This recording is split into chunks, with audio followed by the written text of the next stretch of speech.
Hey, good morning, guys. It's another super fantastic day in America. I have my good friend, the brilliant Todd Sullivan, on from Value Plays, and we're going to find out what's going to happen in the world. What do you say, Todd? What's the word? How are you today, Doug? Nice Good, man. Good. Thanks for joining us, my friend. Yeah. I saw a little action this morning on GGP swoop down because I think a group of bondholders are saying they might sue them. Yeah, it's kind of part of the first step in the whole progress. You got some people trying to break the logjam. What's going on with the company and the debt holders, trying to force some kind of action one way or the other. I don't think much is going to come of it. They could ask to file for a suit, but we know how the courts work. It could be a year before they get into court, and by that time, everything will be taken care of anyway. Right. I think the activity this morning was. I think someone got up this morning, read last night's news, and really got suckered out of their holdings because they sold it for 80 cents a share, and it's already rebounded to over $1. So I put a buy in as soon as I saw it at that, but I didn't get to fill, and that baby's back up to $1. Yeah, I mean, someone lost 20% in a matter of 3 minutes, and it really wasn't necessary, And again, if you're getting into GGP and don't understand it, stuff like that is going to happen. You need to understand that it's going to be really volatile. It's going to be all over the place, and it's going to, you're going to see a press release come out, and you're going to see prices go crazy one way or the other. And you got to be ready for the ride. Yeah, you can't get shaken out of the thesis. If you believe that the equity is going to survive in a Chapter 11 bankruptcy, or they're going to refinance the debt, and the equity is going to be fine eventually, then you got to ignore this short-term stuff because it'll drive you crazy. Yeah. I thought so too, pal. I was really hoping to pick up some more this morning, but then it didn't pan out. It didn't fill for me. I was in. Yeah, it was there, and it didn't sit there very long, and then it popped right back up, and it's at $1.03 right now, still down 2 cents off yesterday's close. So. Hey, I looked at your Value Plays site this morning, my friend, and it looks like CNBC, instead of being a year behind, are only a couple days behind now. Yeah. They're getting on the natural gas kick too, and the piece that they had, I don't know the gentleman that was on there or his background, but he was recommending the producers and Chesapeake, EOG, and Quicksilver, I think it was, and I really disagree with that simply because gas right now is at almost just under $4. And in order for most of the producers to make money, it needs to be at $7 or $8, and that's straight from Audrey McClendon, Chesapeake CEO's mouth. So the theory goes that gas could rally 100%, and these guys still aren't making money. Right. Or barely eking a dime. So. And you didn't make any money on that on 100% move. Exactly. So, I mean, if I would skip the producers, and I think you had Kunal on last week who said the same thing, that he would avoid the producers too, and either you buy the gas itself or you buy the servicers, or maybe you do some kind of a mixed trade where you kind of get into both of them, because no matter what happens with gas, no matter what the producers do, they need the servicers. So if they're shutting wells, opening wells, or some of the low-cost producers start kicking in, and Chesapeake is not a low-cost producer, so there are other choices, and I'm not familiar with them, in the lower end of the spectrum that you could for producers. They need the service guys to service the wells. So there's going to be activity for the servicers no matter what happens either way. But I agree with Kunal that I would avoid the producers. I wouldn't go for them. Well, my friend, as usual, I find you to be brilliant and right again. I'm in some UNG from last week, added a little yesterday, and I'm just looking for the right entry for your EXH. Yeah, with the UNG, you got to be patient because it's spring, so we're going to enter a low gas use time. So the demand, whenever you see the supply demand statistics come out, demand's going to be soft. And maybe you get a hot spike in early June, and then you see demand rise. And the thing when demand rises now, gas will jump because the supply has been eviscerated. It's just gone. They're shutting wells left and right. So, what's in the system is there. And if we get a demand spike because of warm weather or early warm summer, you're going to see gas prices really spike and spike hard. But you just got to be patient until then. Well, that's what I'm looking at as is not a swing trade, but, I picked up a little last week, picked up a little yesterday, and, if it stays low, I'll probably keep buying and just look for that one big move. Yeah. And I love your EXH. Now, another thing that I saw this morning, you were a busy fella there, my friend. You have some inflation concerns, and you think the administration does not.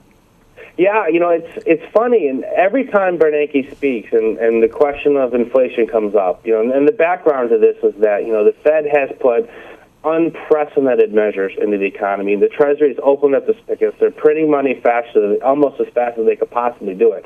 So supply demand says there has to be inflation. The more you have of something, the lower the value of it is. That's inflation in the dollar.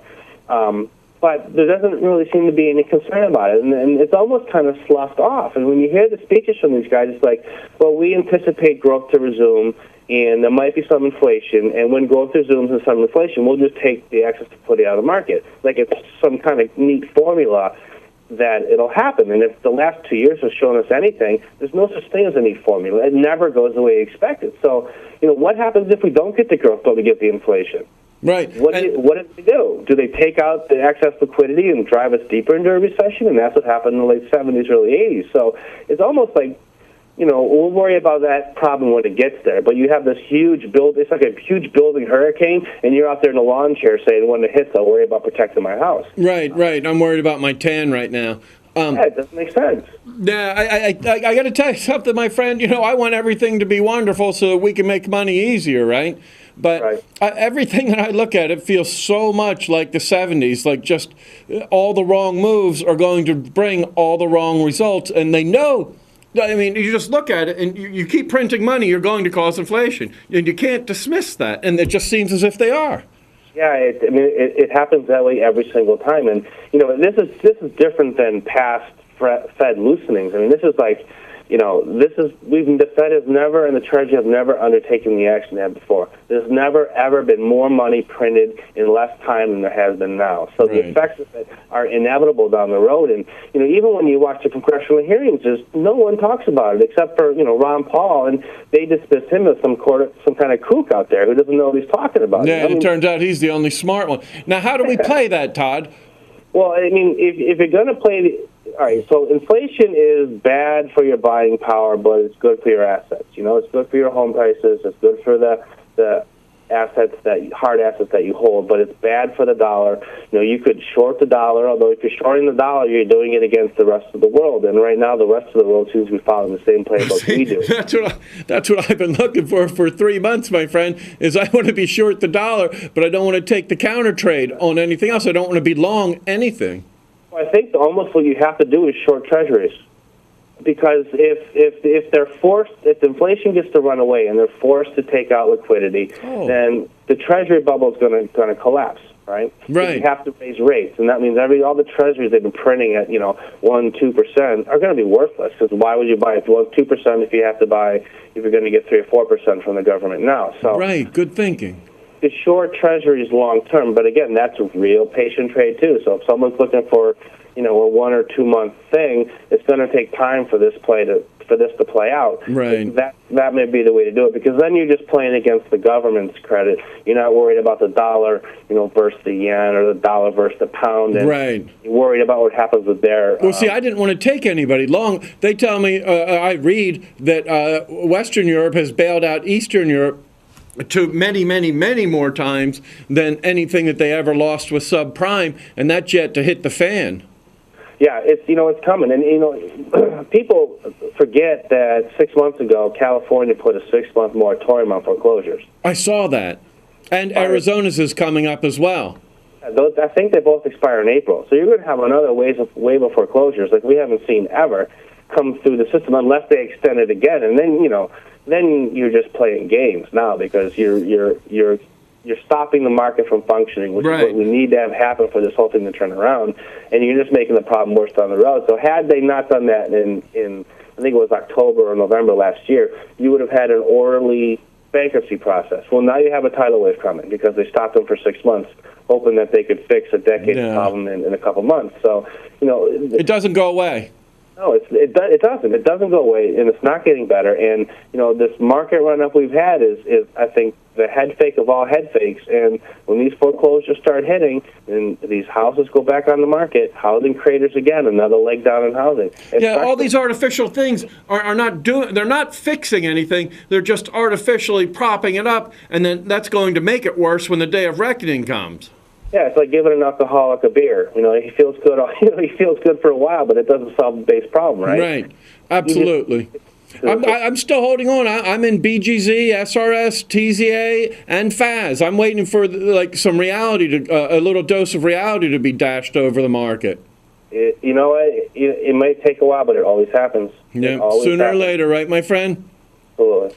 Awesome. Hey, guys, Todd is one of the smartest guys I know. He's so brilliant and insightful, and thank you so much for taking the time to join us today, my friend. I'll talk to you soon. Thanks. Have a great one, Doug.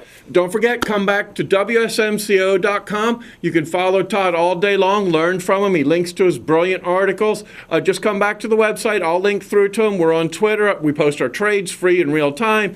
And learn from Todd. See what people are really doing. It's simple. It's free. We're trying to help you out. Have a good day.